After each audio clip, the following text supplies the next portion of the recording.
पास्काचो चवथो आयतार. शुभ वार्ता.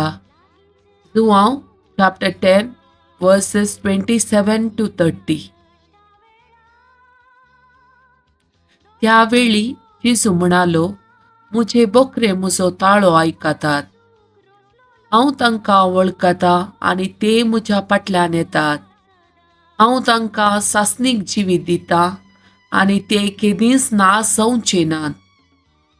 म्हज्या हातांतलें तांकां ओडून काडूंक कोणा वरवीं जावचें ना. तांकां म्हजे आदीन केल्लो म्हजो बाप प्रगटाप्रास व्हरतो आनी बापाच्या हातांत हांव तांकां ओडून व्हरूंक कोणायच्यानी जावचें ना. हांव आनी बाप एकच. देवाचें उतार हे. वाकणी तुका क्रिस्ता. Exodus chapter 23 verse 20. तुमकां वाटेर राखचे खातीर आनी हांवें तुमकां तयार केल्ल्या सुवातेक तुमकां पावोवचे खातीर हांव एका दुताक तुमचे मुखार धाडटलो. Jeremiah chapter 31 verse 25. कित्याक तकलेल्यांक हांव नव्या जिवान भरतलो आनी बागोवन गेल्ल्यांक हांव दादोशी करतलो.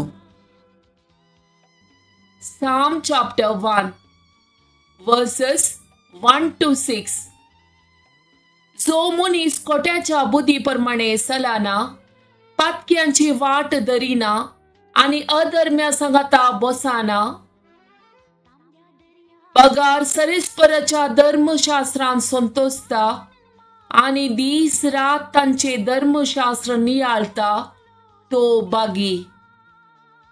तो वाळत्या उदका देगेर लायलेल्या एका रुखा बरी, जो आपल्या कळार फळ दिता आनी तांची पानां केदींच बावना.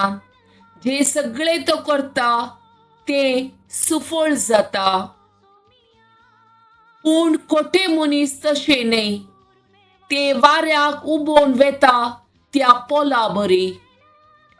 देखून जरतेच्या वेळार खोट्यांक आसचो ना तारो आनी नितीवंताच्या सभेन पातक्यांक आसचो ना जागो. कित्याक नितीवंताची वाट सरेस्पोर राखता, पूण खोट्यांची वाट नासाक पावयता.